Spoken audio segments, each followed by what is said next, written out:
Hey guys, welcome back to the channel. Today we're going to review the next episode of Agatha All Along, and unfortunately, I just wasn't that impressed with this one. There's nothing that made me dislike it, there's nothing that pissed me off, it didn't make me mad. I just thought it was closer to the boring side than the exciting side.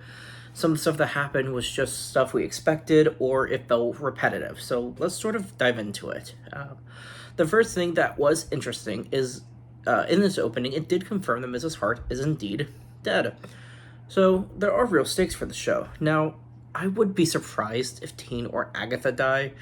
They seem to be sort of the main characters. So as far as stakes are concerned, if Rio dies or Teen dies, I'll be surprised. But if the new characters brought on die, it would be neat that there's those stakes, but it wouldn't be too much of a shock. So as they bury Mrs. Hart, they realize they need a Green Witch, and the others realize, yeah, she didn't have any magical powers at all. So now Agatha has to help them summon a Green Witch, which to our surprise is Rio. This was expected, and it wasn't a surprise, but it is nice to see the actress get a little more screen time in the show. She has been absent from the last two episodes, so it's nice to give her more screen time and learn a little bit more about her character. Now, here's the spoiler part of this video, if you guys believe in the rumors. So, there are rumors that Funko has released Rio and Teen's identity. Supposedly, according to Funko, Rio is death itself, and Teen is Wiccan, which is the popular theory, and I really hope that he is. I hope this rumor is true, because I think him being Billy Maximoff just makes more sense. It makes a lot of sense for the show, for his character, for his past, for his future in the MCU, with other characters, with Vision, with Scarlet Witch eventually, as I'm sure she'll return in some form or another.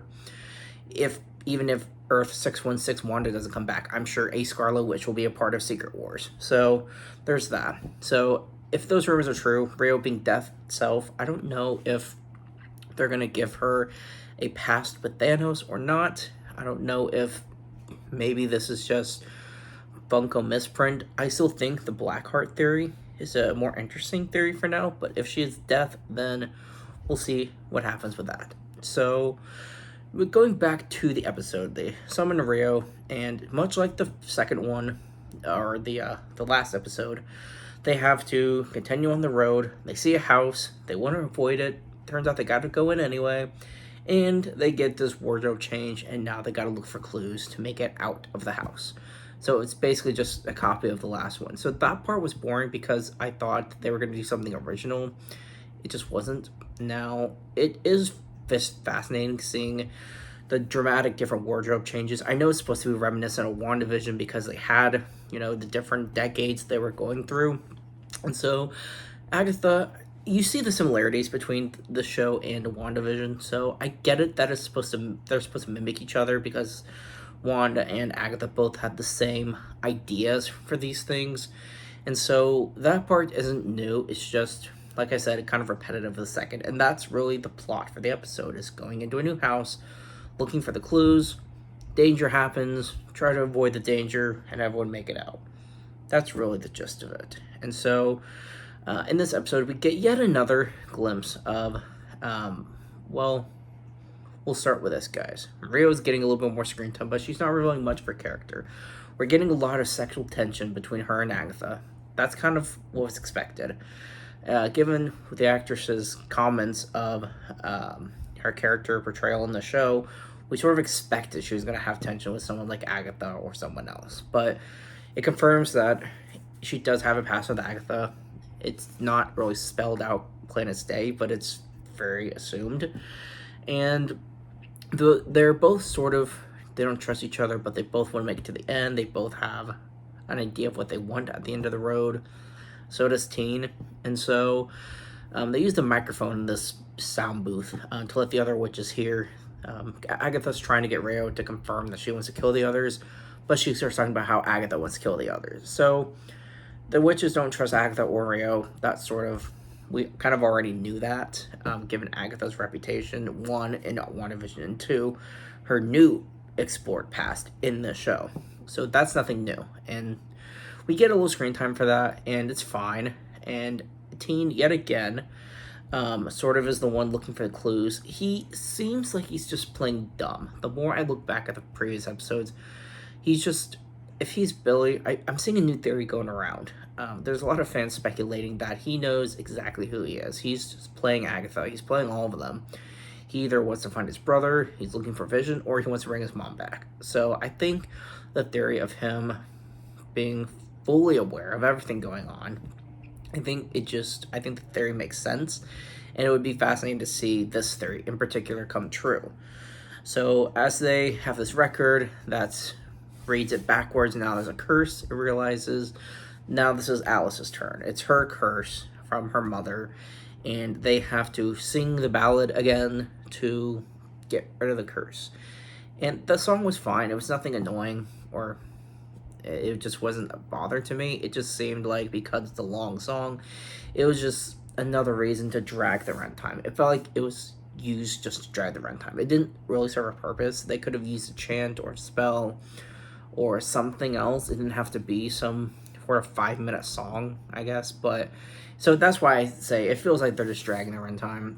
But irregardless, they sang the song, the curse is done. We see this demon, I guess, this thing, this pale winged thing that looks like something out of Evil Dead. So the character design of this creature was interesting. It just didn't really do much. There's no jump scares. It's just appears, then it appears on Alice as they're finishing the song, and it burns away. The curse is gone. The demon's gone. Everyone's great. So it's sort of become apparent to me that this isn't really a horror show. This has minor horror glimpses. There's nothing scary about it. There's nothing eerie. Like I said, episode 2 had that eerie shot of the neck twisted around, crawling backwards down the stairs. That's about it. That's the only creepy shot. And like I said, that was only second and a half, 2 seconds long, and that's it. So this doesn't feel horror. That feels like Disney Channel spooky. This just doesn't really feel scary at all, which I guess was fine. I was just, given their marketing for the show, I thought that we were going to get more creepy stuff, but we're just not. And so in this episode, when they make it out of the house, just like in the last one, they make it out of the house at the end of the episode. In this one, they make it out about 10 minutes before it's over. So we get more characters talking to each other. There's more character building, which is honestly more interesting than the stuff going on in the house itself. The witches are talking a little bit about their past. They're trying to get more information out of Agatha. We're getting more information out of Rio. This is where she mostly confirms she has a past with Agatha, and as Teen was injured during the ballad, he's recovering. He recovers just fine, but while he's unconscious, Rio tells Agatha that he's not her son. So we sort of get rid of that theory, which I think was nice, because this now further, it doesn't confirm, but it further encourages the theory that he is Billy Maximoff, now that has been confirmed by supposedly Death herself, that Teen is not Agatha's son. And so he's asking what's a sigil, because that's what was put on his mouth to hide his identity. So I think he's just playing dumb. I like that theory. I think it's interesting. I think it makes him a smart character, and it just makes sense when you look back on his character development in the show so far. He knew how to get Agatha out of the spell. He's the one, in last episode in this one, he's the first one finding the clues. He's trying to partake that they don't want him to. He is very much aware of how to manage the road, and I think his whole acting dumb thing, I think is very intentional. I think if he's playing them, it's a very interesting story for him. It could bring Scarlet Witch back, and then Scarlet Witch isn't back in some plot armory way where someone just does a spell. Now it's a whole story, because he's screwed over all these other characters just to manipulate them and get what he wants. So if that's his purpose, is to bring back his mother, I think it doesn't make it a plot armor story. I think it makes it a very interesting character developed story. So regardless, Teen is by far the most interesting character on the show. Rio has sort of that wildness to her that I think could be interesting later on, assuming she's going to stick around now. But she just hasn't. She got minimal dialogue in this episode compared to the others. So we'll see what happens, guys. I'm losing faith in the horror element. I'm hoping we get some really creepy stuff, but right now I'm just not buying it. The show's fine. There's nothing I dislike about it. This just feels very generic at this point, which unfortunately is how I would describe a lot of the Marvel shows on Disney Plus. Is a lot of them are just as basic and generic. So I hope the series picks up. I hope there's some really interesting stuff. We get more reveals with Death or Blackheart, Teen's reveal, Agatha's intentions. I think there's a lot of interesting stories that could happen. I'm just don't have a lot of faith in those interesting stories happening for sure. Just based off of the past few episodes being generic for the road. So I hope picks up. We'll see what happens, guys. Thank you for sticking with me for this review. Let me know what you think about the show so far. And as always, I'll see you guys next time.